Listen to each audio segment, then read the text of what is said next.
अल्हम्दुलिल्लाह कफ़ा व सलामुन अला इबादिहिल्लज़ीना इस्तफ़ा अम्मा बअद फ़अऊज़ु बिल्लाहि मिनश शैतानिर रजीम बिस्मिल्लाहिर रहमानिर रहीम क़ुल हल यस्तविल्लज़ीना यअलमून वल्लज़ीना ला यअलमून इन्नमा यतज़क्करु उलुल अलबाब वक़ाल तआला फ़ी मक़ाम आख़र रब्बना वबअथ फ़ीहिम रसूलन मिनहुम यत्लू अलैहिम आयातिक वयुअल्लिमुहुमुल किताब वल हिकमत वयुज़क्कीहिम इन्नका अंतल अज़ीज़ुल हकीम वक़ाल अन्नबिय्युस सादिक़ुल मस्दूक़ सल्लल्लाहु अलैहि वसल्लम इन्नमा बुइस्तु मुअल्लिमा वक़ाल अलैहिस्सलातु वस्सलामु अय्ज़न इन्नी अतैतुकुम बिद्दीनिल हनीफिय्यतिस समहतिल बैदा लैलुहा व नहारुहा सवा औ कमा क़ाल अलैहिस्सलातु वस्सलाम सदक़ल्लाहु मौलाना अल-अलियुल अज़ीम व सदक़ रसूलुहुन नबियुल उम्मियुल करीम व नहनु अला ज़ालिका लमिनश शाहिदीन वश-शाकिरीन। ঐতিহ্যবাহী জামিয়া মজিদিয়া ইসলামিয়া কুচাই কদমতলী সিলেটের উদ্যোগে আয়োজিত বার্ষিক ওয়াজ মাহফিলের মাননীয় সভাপতি, উম্মতের অভিভাবক, উম্মতের বিবেক, হাজারাতে উলামা একরাম, সম্মানিত দ্বীনী ভাইয়েরা, আমার ছাত্র ও যুবক বাবারা, ছোট্ট ছোট্ট সোনামণিরা, মাইকের আওয়াজ যদ্দূর যাচ্ছে এসব জায়গার ভাই ও বোনেরা, ঘোষণার শুরুতেই প্রধান অতিথি অমক তমক শাইখুল হাদিস মেলা কিছু বলল, কিন্তু আমি তাকাই দেখি কারো মধ্যে কোনো প্রভাব পড়ে না, খালি বলতেই আছে। আর এখনই মনে পড়ে গেল যে আমাদের শুধু আলকাব আছে, উপাধি আছে, কিন্তু পাওয়ার নেই। যাদের পাওয়ার ছিল, উপাধি টুপাধি তেমন ছিল না। এই যে মাদ্রাসা, এই মাদ্রাসার মা দারুল উলুম দেওবন্দ, এই দারুল উলুম দেওবন্দের যে প্রতিষ্ঠাতা হুজ্জাতুল ইসলাম কাসেমুল উলুম ওয়াল খায়রাত কাসেম নানুতুবি রহমাতুল্লাহ আলাই, ওনার নাম নিতে আমরা শাইখুল হাদিসও বলি না, আল্লামাও বলি না, শুধু কাসেম নানুতুবি রহমাতুল্লাহ আলাই এতটুকুই বলি।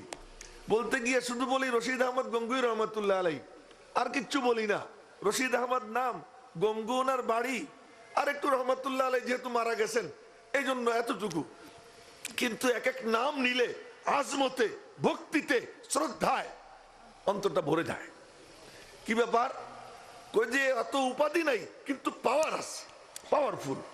কথায় কথা চলে আসে যে আজ এখানে পোস্টার আছে, হ্যান্ডবিল আছে, এর মধ্যে উপরে আমার নাম আছে, তো কত আকর্ষণ হওয়া দরকার।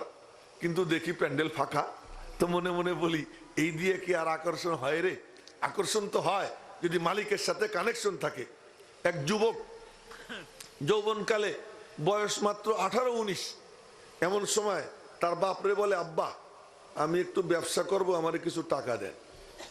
পরে বলতেছি যুবকের নাম পরে বলবো, আমার কিছু টাকা দেন। তো বাপে টাকা দিছে 20,000 দিনার।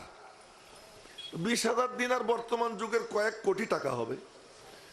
তো 20,000 দিনার নিয়ে চলে গেছে, লম্বা জামানা পরে ফিরে আসছে, সাথে কোনো মাল সামানা নাই, টাকা পয়সাও নাই। বাপে জিজ্ঞেস করে, আব্বু ব্যবসা কেমন হইল? ছেলে উত্তর দেয় কোরআন শরীফের আয়াত দিয়া, আরজু তিজারাতাল লান তাবুর, এমন ব্যবসা আব্বা যে ব্যবসায় কোনো লস নাই। আগামীকাল বললেন সুবহানাল্লাহ, আপনারা তো জোরে বলে ফেলেন সুবহানাল্লাহ। আচ্ছা আচ্ছা, তো বাপে আরো 20,000 দিনার দিছে, আবার চলে গেছে, লম্বা জামানা পরে ফিরে আসছে। এবার জানা গেল এই 40,000 দিনার খরচ করে মক্কা শরীফ, মদিনা শরীফ, কুফা, বসরা, সিরিয়া বিভিন্ন অঞ্চলে ঘুরে ঘুরে মুহাদ্দিসদের থেকে ইলমে হাদিস সংগ্রহ করছেন। তাদের সংখ্যা হলো 4,000। বলেন না সুবহানাল্লাহ। ইমাম বুখারীর উস্তাদ হলো 1,000 প্লাস, আর ওনার উস্তাদের সংখ্যা 4,000 প্লাস। খরচ করছেন কয়েক কোটি টাকা। এই কয়েক কোটি টাকা খরচ করে এই ইলমে দ্বীন সিনার মধ্যে ভরছেন। এবার জানা গেল এই লোকটাকে আব্দুল্লাহ ইবনে মুবারক রহমতুল্লাহ আলাইহি। এই আব্দুল্লাহ ইবনে মুবারক উনি একবার গেছেন বাগদাদে। তো বাদশাহ হারুনুর রশিদ বালাখানার ছাদে বসা, বলছিলাম রহ গায়া রুসমে আযা রূহে বেলালি না রহি, रह गया रुस्मे अज़ा रूह बेलाली न रही, फलसफा रह गया मगर तलकीन गजाली न रही। আজানের সুর আছে, বেলালের ইখলাস নাই, ওয়াজের হুঙ্কার আছে, মালিকের সাথে কানেকশন নাই। এজন্য ওয়াজ করি হাতা কাছাই, মনে কিছু নেবেন না। ওয়াজ করি হাতা কাছাই, এই ছিড়বো সেই ছিড়বো, এই করবো সেই করবো, পরে দেখি কিচ্ছু করতে পারি না।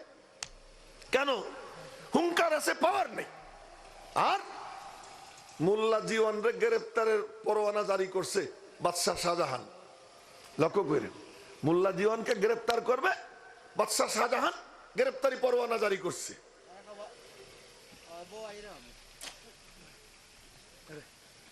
উনার ছাত্র ছিল শাহজাহানের পোলা, তার নাম হলো আওরঙ্গজেব আলমগীর।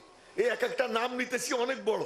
বাদশাহ আওরঙ্গজেব আলমগীর 53 বছর হুকুমত চালাইছেন, বাদশাহী করছেন, রাষ্ট্রীয় কোষাগার থেকে একটা পয়সাও নেন নাই। এই সুবহানাল্লাহ, এরকম হয়? একটা পয়সাও নেন নাই। আর আমাদের দেখা যায় নুরানি বক্তব্যে মুহতামিম সাহেব, তার মোবাইলও নুরানি হয়ে যায়, তার গাড়ির তেলও নুরানি হয়ে যায়। সুবহানাল্লাহ, এখন কারবার 53 বছর রাজত্ব চালাইছেন, রাষ্ট্রীয় কোষাগার থেকে একটা পয়সাও নেন নাই। নিজে হাতে কোরআন শরীফ লিখতেন, ওই কোরআন শরীফ বিক্রি করে ওইটা দিয়ে সংসার চালাইতেন। এবার শাহ আওরঙ্গজেব আলমগীর রহমতুল্লাহ আলাইহি। তো এই বাদশাহ আওরঙ্গজেব মোল্লা জীবনের ছাত্র, যখন শুনছে তার আব্বা শাহজাহান হুজুররে গ্রেফতার করবে, গোপনে দৌড় দিয়ে কয়, উস্তাদজি উস্তাদজি। কি? আব্বা আপনার উপরে গ্রেফতারি পরোয়ানা জারি করছে, পুলিশ রেডি করতেছে, আপনারা গ্রেফতার করবে। উনি নির্লিপ্ত ভাবে বললেন, খাদেম, জি হযরত, আমার অস্ত্র নিয়ে আয়। কি অস্ত্র? খাদেম হা করে অস্ত্র, আমার ওজুর পানি নিয়ে আয়। বলেন না আল্লাহু আকবার। আমার ওজুর পানি নিয়ে আয়। তো ওজুর পানি এই না, ওজু করা শুরু করছে। ওজু করা শুরু করছে, আওরঙ্গজেব দৌড় দিছে, গিয়ে বলতেছে, আব্বা সর্বনাশ। কি কি হয়েছে? উস্তাদজি অস্ত্র ধার দিতেছে। কি অস্ত্র ধার দিতেছে মানে? মোল্লা আবার কি অস্ত্র ধার দেয়? কারে আব্বা, উস্তাদজি ওজুর পানি আনাইছে, ওজু করা শুরু করছে।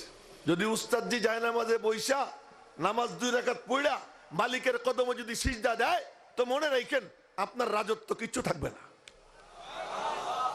বাদশাহ শাহজাহান কয়ে, পুলিশ থাম, গ্রেফতারি পরোয়ানা মুলতবি।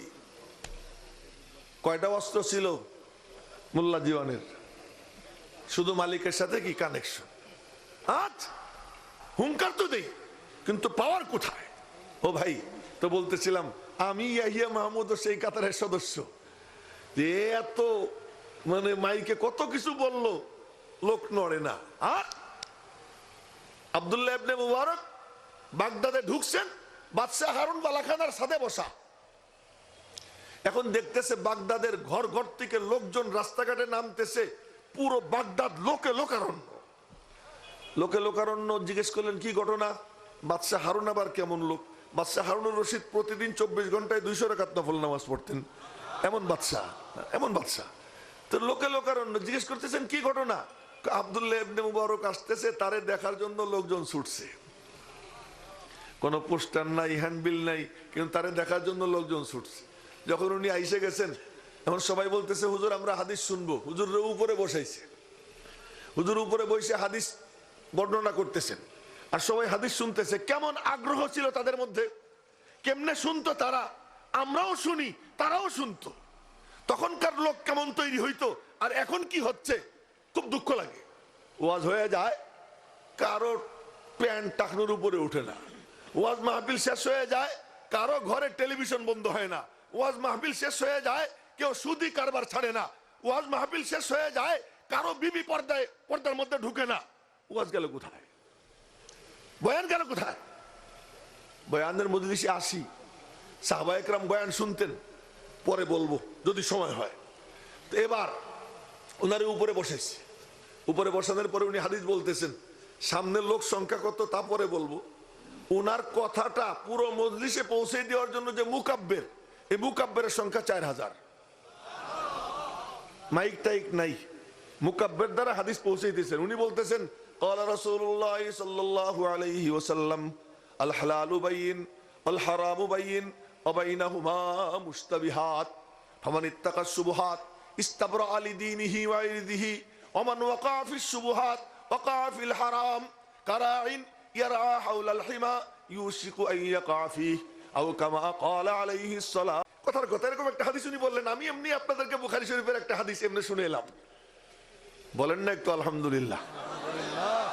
এই হাদিস শুনানোর বরকতটা কি হয়েছে জানেন? আমার কথা না, এই হাদিস শুনানোর বরকতটা কি হয়েছে?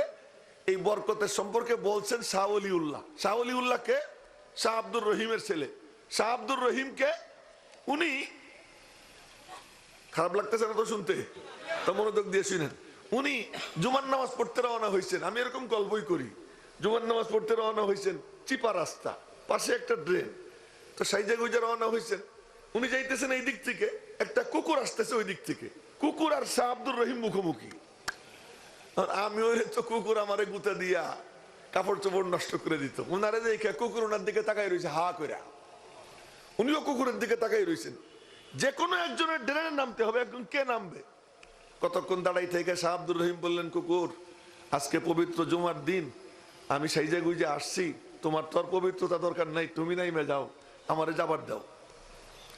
আমরা যদি শুনতাম বলতাম যে মিয়া সাহেবের মাথা খারাপ, চলো পাবনা নিয়ে যাই, না কুকুরের সাথে গল্প করে। উনি বলার সাথে সাথে কুকুর ড্রেনে নেমে গেছে। আর একটু জোরে কন্যা সুবহানাল্লাহ, সমস্যা নাই, এটা বলার জায়গা না। কুকুর নেমে গেছে। কুকুর নামার পরে আল্লাহ পাক কুকুরের জুবান খুলে দিছে।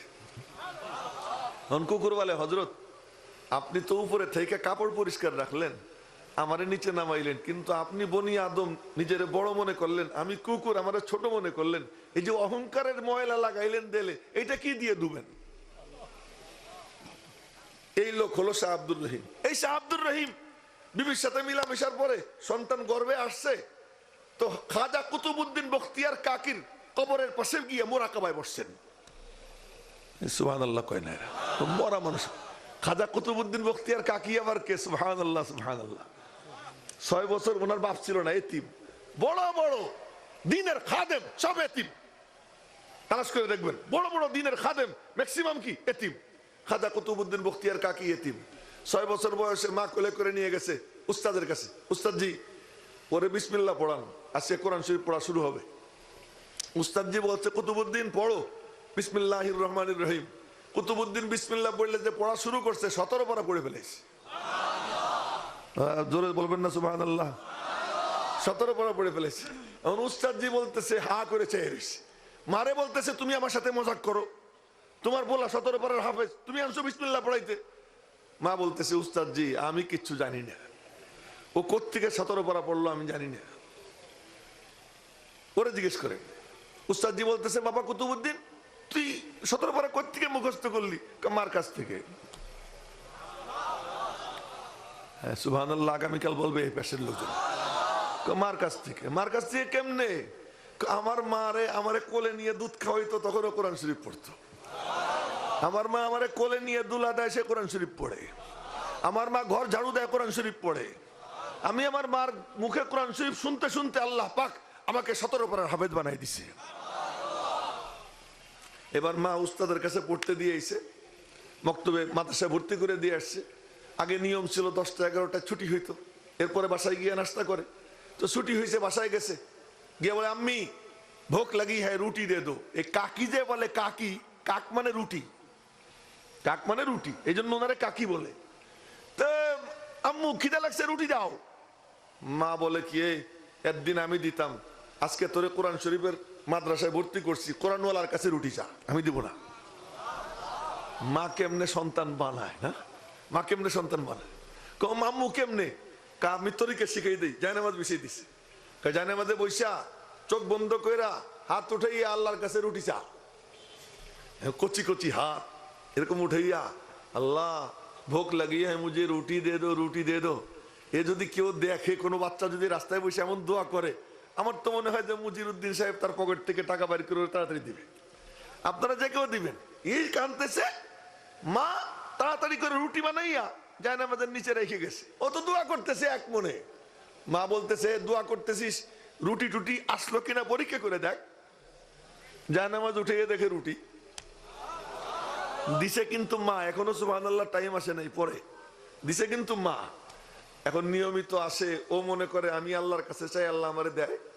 আসলে কিন্তু মা বানাইয়া রেখে যায়। এই করতে করতে কয়েকদিন গেছে, একদিন মা কোথাও বেড়াইতে গেছে, তো মাদ্রাসার থেকে তার আসার যে টাইম বেলা 10টা, কথার কথা, মা হঠাৎ করে ভুলে গেছে। সখীদের সাথে গল্প করতে করতে হঠাৎ দেখে আরে টাইম তো হয়ে গেছে, আমার বাবু তো এখন বাসা আসবে। দৌড় দিছে, আর মনে মনে কয় আল্লাহ একদিন মেহনত করলাম, এটারে বেকার কইরো না। এই দোয়া করতে করতে যাইতেছে, দোয়া করতে করতে যাইতেছে। গিয়া বাড়িতে ঢুকছে, দেখে যে কুতুবউদ্দিন রিল্যাক্স মুডে শুয়ে রয়েছে। মা গিয়া তাড়াতাড়ি করে উঠে বুকের মধ্যে নিয়ে চুমু খায়, বলে আব্বু কি খবর? अम्मी मैं तो मदरसा से आया, तुम्हें ढूंढा तुम नहीं मिली, बस मैंने मुसल्ला बिछाया, मेरे रब से रोटी मांगी, मेरे रब ने मुझे रोटी दे दी, मैंने रोटी खा ली, बस सो गया। আমি এসে তোমারে পাইনি, আমি আমার কর্মসূচি করছি, আমার মালিক আমার রুটি দিছে, খাই ফেলাইছি। মা খুশিতে, মার চোখে পানি। এরপরে পোলা বলতেছে, अम्मी एक बात मेरी समझ में नहीं आ रही है कि आज तक भी रोटी खाई और आज भी रोटी खाया, এতদিনও রুটি খাইতাম আর আজকে রুটি খাইছি, आज की रोटी में जो मजा मुझे मिला ये कभी नहीं मिला। আজকের রুটিতে যে স্বাদ পাইছি এ তো আর কোনোদিন পাইনি রে মা।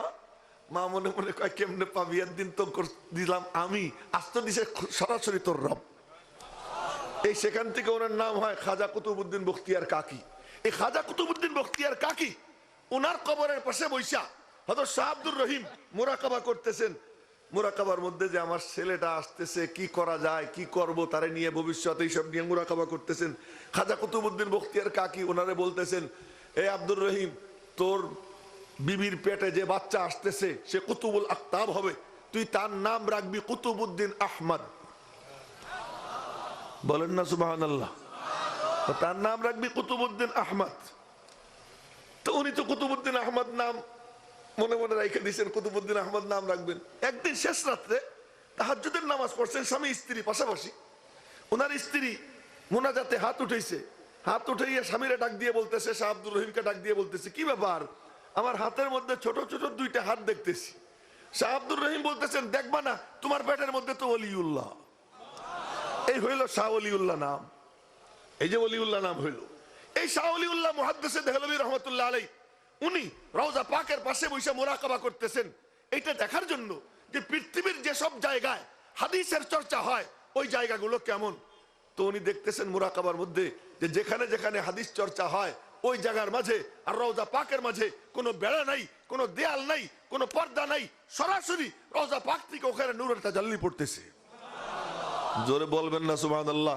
এগুলো সব শীতে মনে হয় একদম কাহিল হয়ে গেছে, তাই না? আর নাহলে পেটে কোনো খাবার নেই। আরো জোরে বলেন তো সুবহানাল্লাহ। আচ্ছা, আর হচ্ছে খাহি বাস লেকিন আন্দুকে দিওয়ানা বাস, আর হচ্ছে খাহি বাস লেকিন বাস, বা মুহাম্মদ হুসে বাসো বা খুদা দিওয়ানা বাস। তোমার যা মনে চাই তাই হও, তবে একটুখানি পাগল হও। ভালো করে মনে রেখো, শাইখুল হাদিস হয়ে কোনো মজা পাওয়া যায় না, আল্লামা হয়ে কোনো মজা পাওয়া যায় না, শিল্পপতি হয়ে কোনো মজা পাওয়া যায় না, এমপি হয়ে কোনো মজা পাওয়া যায় না, মন্ত্রী হয়ে কোনো মজা পাওয়া যায় না। কিন্তু আল্লাহ পাক যার অন্তরে তার মুহাব্বতের আগুন জ্বালাইয়া দেয়, ইশকের আগুন জ্বালাইয়া দেয়, পরনে ভালো কাপড় নাই, পেটে ভালো খাবার নাই, থাকার ভালো জায়গা নাই, কিন্তু আল্লাহ পাক তার অন্তরে জান্নাতের স্বাদ দান করে দেয়। তাই একটু পাগল পাগল ভাব দূরে জোরে বলেন না সুবহানাল্লাহ। তো কথা মেলা দূর চলে গেছে। বলতেছিলাম ওই হাদিস, একটা হাদিস আমি পড়ছি না, এটা পড়লাম, পড়ার পরে যে বরকতটা, সেই বরকতটা শোনানোর জন্য এত লম্বা কথা বললাম। তো হযরত আব্দুল্লাহ ইবনে মুবারক হাদিস বলতেছেন, বলতে বলতে হাসি আসছে। পরে বলতেছি, যেটা আসল কথা পরে বলবো। হাসি আসছে, হাসি দিলে মুখে একটু হাত দেওয়া সুন্নাত, হাত না হয় টিস্যু পেপার কিছু একটা এরকম মুখে দিয়া আওয়াজটারে একটু নিয়ন্ত্রণ করা সুন্নত। আমার নবীজির মতো ভদ্র দুনিয়াতে কেউ আসে নাই, আসবেও না, এত ভদ্র। হ্যাঁ, মুখে কাপড় দিয়া হাসি দিছেন। তো ওই হাসি দেওয়ার পরে উনি ঠোঁট নাড়াইয়া বলছেন আলহামদুলিল্লাহ। এই সামনে যারা ছিল এরা সবাই চিৎকার দিয়ে উঠছে ইয়ারহামুকাল্লাহ। বাদশাহ হারুন লাফ দিয়ে উঠছে, এত বিকট আওয়াজ, কিসের আওয়াজ? তো বিবি জুবাইদা বলে বাদশাহ ভয় পাইলেননি, এত বিকট আওয়াজ অন্য কোনো আওয়াজ না, ওই আব্দুল্লাহ ইবনে মুবারক মনে হয় হাসি দিয়ে আলহামদুলিল্লাহ বলছে, তার শাগরেদরা ইয়ারহামুকাল্লাহ বলছে, ইয়ারহামুকাল্লাহর আওয়াজ। পরে জানা গেল সামনে যারা মানে শ্রোতা ছিল তাদের সংখ্যা হলো 90,000। কত হাজার? 90,000। এই 90,000 লোক হাদিস শোনার জন্য জড়ো হয়েছে আব্দুল্লাহ ইবনে মুবারকের কাছ থেকে। এইরকম ইলমের আগ্রহ ছিল যে ইলমের নূর, দ্বীনের নূর, এটা আমার সিনায় নেওয়ার দরকার, যাই আহলুল্লাহ আল্লাহ ওয়ালার চেহারা দেখি। যে কারণেই না আল্লাহ পাক ওই সময় এমন অবস্থা পৃথিবীতে ছিল, কি সোনালী সময় ছিল। তাই বললাম যে হুঙ্কার আছে কি নাই, পাওয়ার নাই, আল্লাহ যেন আমাদেরকে পাওয়ারওয়ালা বানাইয়া দেয় না। পাওয়ার হইলে ইনশাআল্লাহ সব সমস্যার সমাধান হয়ে যাবে। তা আমি অত সময় নেই আপনাদের সাথে লম্বা কথা বলার, গাড়ির টিকিট কাটা, এজন্য সামান্য কিছু সময় কোরআনে কারিমের 2 জায়গার থেকে 2টা আয়াত তিলাওয়াত করছি। ইতিহাস কেন্দ্রিক কিছু কথা বলবো, আপনারা শুনতে রাজি আছেন তো ইনশাআল্লাহ? কিসের ইতিহাস বলবো? এই চেয়ার কোত্থেকে আসলো, এই মিম্বর কোত্থেকে আসলো, আমি এখানে কেমনে বসলাম, এই মিয়া সাহেবরা এখানে কেমনে বসেন, কি কারণে বসেন, কোন কাজ আমাদের, কি করি আমরা। অনেকে জিজ্ঞেস করে হুজুরদের কাম কি। আজ সেই কথাটা বলবো খুব সংক্ষেপে, কয়েক মিনিটে। ও ভাই, আমার নবীজি মাথা কাটা মরা খেজুর গাছে হেলান দিয়ে কথা বলতেন। মাথা কাটা মরা খেজুর গাছ, মিম্বরও ছিল না, এরকম সোফা তো প্রশ্নই আসে না, এর ধারে কাছেও না। আমার নবীজির কোন রকম সুন্দর পোশাক এ যদি দেখতেন, গায়ে দিছেন, নামাজের মধ্যে পোশাকের দিকে চোখ গেছে, নামাজের পরেই এরকম কাপড় টাইনা টাইনা গায়ের থেকে খুলতেছেন, কাল কারিহিলাহু, এই কাপড়ের উপরে বিরক্তির সাথে কাপড় টাইনা টাইনা খুলছেন। বলে ইয়া রাসূলুল্লাহ, কি ব্যাপার, পাঞ্জাবি খুলতেছেন কেন? কয়ে এইটা আমারে নামাজের মধ্যে দুনিয়ার কথা মনে করাই দিছে, আমি এই কাপড় আর গায়ে দিব না। এই ছিল আমার নবীজির অবস্থা। কাপড় খুলে ফেলাই দিছেন, রুমের মধ্যে ঢুকছেন, দেখছেন পর্দা, পর্দার মধ্যে নকশা আঁকা, তার মধ্যে কিছু কিছু ছবিও ছবি মনে হয়। নবীজি সাথে সাথে চেহারার রং বিবর্ণ হয়ে গেছে। আম্মাজান আয়েশা সিদ্দিকা বলতেছে, ফেদাকা আবি ওয়া উম্মি ইয়া রাসূলুল্লাহ, আপনার উপর আমার মা বাপ কুরবান, আপনি কেন রাগ হইলেন? আয়েশা, এই পর্দা টাঙ্গাইছো কে এখানে, বের করো, এটা বদলাও, এই পর্দা আমার ঘরে থাকবে না। আমার নবীজি দুনিয়ার চাকচিক্য থেকে এত দূরে থাকতেন। সেই নবীজির এমন সোফা কল্পনাই করা যায় না। তিনি কথা বলতেন মাথা কাটা মরা খেজুর গাছে হেলান দিয়া।